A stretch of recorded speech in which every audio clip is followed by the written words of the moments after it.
second part, section 35, 5 verses. Revelation, given to Oliver Cowdery, April 1829. Behold, I say unto you, my son, that because you did not translate according to that which you desired of me, and did commence again to write for my servant Joseph Smith Jr., even so I would that you should continue until you have finished this record which I have entrusted unto him, and then behold, other records have I, that I will give unto you power that you may assist to translate. Be patient, my son, for it is wisdom in me, and it is not expedient that you should translate at this present time. Behold, the work which you are called to do is to write for my servant Joseph, and behold, it is because that you did not continue as you commenced, when you began to translate, that I have taken away this privilege from you. Do not murmur, my son, for it is wisdom in me that I have dealt with you after this manner. Behold, you have not understood, you have supposed that I would give it unto you, when you took no thought, save it was to ask me. But behold, I say unto you, that you must study it out of your mind, then you must ask me if it be right, and if it is right, I will cause that your bosom shall burn within you. Therefore you shall feel that it is right.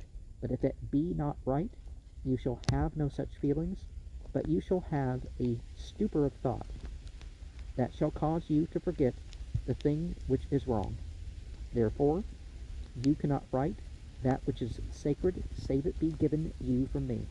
Now if you had known this, you could have translated. Nevertheless, it is not expedient that you should translate now. Behold, it was expedient when you commenced, but you feared, and the time is past. And it is not expedient now. For do you not behold that I have given unto my servant Joseph sufficient strength, whereby it is made up, and neither of you have I condemned. Do this thing which I have commanded you, and you shall prosper. Be faithful, and yield to no temptation. Stand fast in the work wherewith I have called you, and a hair of your head shall not be lost, and you shall be lifted up at the last day. Amen. President Nelson, I think his name was. Well, I mean, you know his name's not president, but you know, the president of Church of Jesus Christ of Latter-day Saints, said something along the lines of building up your psychic abilities. You know, you meditate and you pray and you be aware of your experience and you write some stuff down, and it eventually builds up to prophecy. He said it better than that, and it took as long as this program is going to take for him to say that bit, but you know. And one of the things that a lot of people who leave the LDS Church and Christianity find is that there's this warmness and heaviness that was kind of an unpleasantness that you didn't know was unpleasant and with you until it's gone. And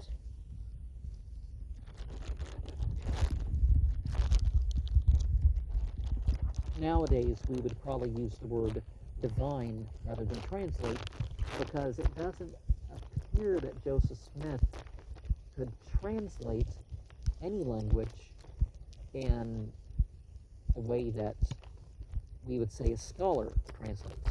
You know, you pray until you find a meaning that's more Pentecostal than translative.